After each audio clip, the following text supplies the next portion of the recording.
Hello, আসসালামু আলাইকুম। সবাইকে স্বাগতম। বাংলাদেশে আগামী 30 জুলাই থেকে ডিপ্লোমা এইচএসসিতে ভর্তির আবেদন শুরু হতে যাচ্ছে একযোগে। তাই যারা আমার ডিপ্লোমায় আবেদন করতে চাচ্ছেন তাদের জন্য কিছু ভাইস বা 5টি আমি সাজালোভাবে 5টি ট্রিক্স নিয়ে এসেছি, যেগুলো শুনলে আপনি হয়তো বিপদে নাও করতে পারেন, কারণ পরবর্তীতে বিভিন্ন পড়াশোনাকালীন বা বিভিন্ন সিস্টেমেটিক ঝামেলা রয়েছে, যেগুলো জানলে আপনি হয়তো এগুলো থেকে বাঁচতে পারবেন। যারা বিভিন্ন ঝামেলায় পড়েছে তাদের থেকে এই বিষয়গুলো অনেক ট্র্যাজেডি মনে হয়েছে। আমি প্রথম থেকে শুরু করছি। প্রথমত, আপনারা ভর্তি ডিপ্লোমায় পড়ুন বা যেই সাবজেক্টটি চয়েস করেন না কেন, অভিজ্ঞ কারো থেকে পরামর্শ নেবেন। আপনি সেই সাবজেক্টটি পড়তে পারবেন কিনা, আপনার মনে হয় কিনা, সেই সিদ্ধান্তটি একদম ইম্পর্টেন্ট। কেননা সেটি কিন্তু আপনিই পড়বেন, পরবর্তীতে যে বলবে সে কিন্তু আপনাকে সাহায্য করবে না, পড়ার দায়িত্বটা কিন্তু আপনার। তারপর নাম্বার 2, পার্শ্ববর্তী ইনস্টিটিউট সিলেক্ট করবেন। কেননা আপনি ধরেন চট্টগ্রামের ছেলে, আপনি যদি ঢাকায় গিয়ে পড়েন সেটা আপনার জন্য অনেকটা ঝুঁকি হয়।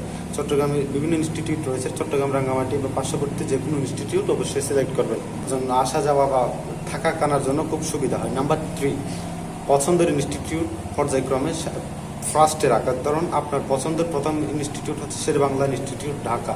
আপনি সেটি 1 নম্বরে সিলেক্ট রাখবেন, তারপরে আপনার পরবর্তী দ্বিতীয় পছন্দ, এইভাবে পর্যায়ক্রমে সাজালোভাবে সেটি সিলেক্ট করবেন। তারপর নাম্বার 4, যথাসময়ে প্রবেশপত্র সংগ্রহ, পরীক্ষা দেওয়ার জন্য ভালোভাবে প্রস্তুতি নেবেন। গুছালো প্রস্তুতি, 1 মাস খানেক সময় আছে, সেজন্য গুছালো প্রস্তুতি আপনার সাফল্য নিতে পারে। কারণ এখানে কোনো এবারে রেজাল্টের কোনো তারা পাত্তা দিচ্ছে না। ভর্তি পরীক্ষায় যে নাম্বার পাবেন সেখানে যদি 40 পান তবে আপনি চান্স পাবেন। নাম্বার 5, মাইগ্রেশন চালু বা অফ রাখবেন। আপনার সিদ্ধান্ত অনুযায়ী মাইগ্রেশন চালু রাখবেন বা অফ রাখবেন। মাইগ্রেশন নিয়ে আমি এর আগের ভিডিওতে বলেছি। এরপর আরও কয়েকটি টিপস হচ্ছে, 3বার যেহেতু মাইগ্রেশন আবেদন করা যাবে, তাই মাইগ্রেশন পর্যন্ত অপেক্ষা করবেন। কেননা এটি একটু খুব ডিপ্লোমায় 2 থেকে 3 মাস কিন্তু এটার বিলম্ব হয়ে থাকে, তাই এটি অপেক্ষা করাই ভালো। তারপর হচ্ছে এইচএসসি কলেজ, অনেকে কমেন্ট করেছেন এইচএসসি কলেজে ভর্তি আবেদন হওয়া যাবে কিনা। হ্যাঁ, অবশ্যই পারবেন। দুটো একসাথে আবেদন করুন, কারণ এটা কারিগরি শিক্ষা বোর্ড, আর একটা হচ্ছে এইচএসসির উচ্চ মাধ্যমিক শিক্ষা বোর্ড। দুইটাতে আবেদন করবেন।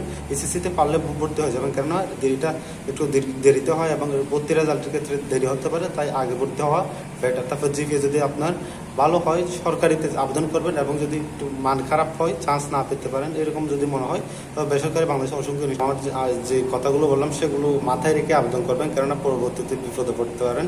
আর এই ডিপ্লোমা নিয়ে বা যে কোনো প্রশ্ন থেকে তাকে কমেন্টে বা মন্তব্য করে অথবা আমাদের মেসেজ করে জানাতে ভুলবেন না। এবং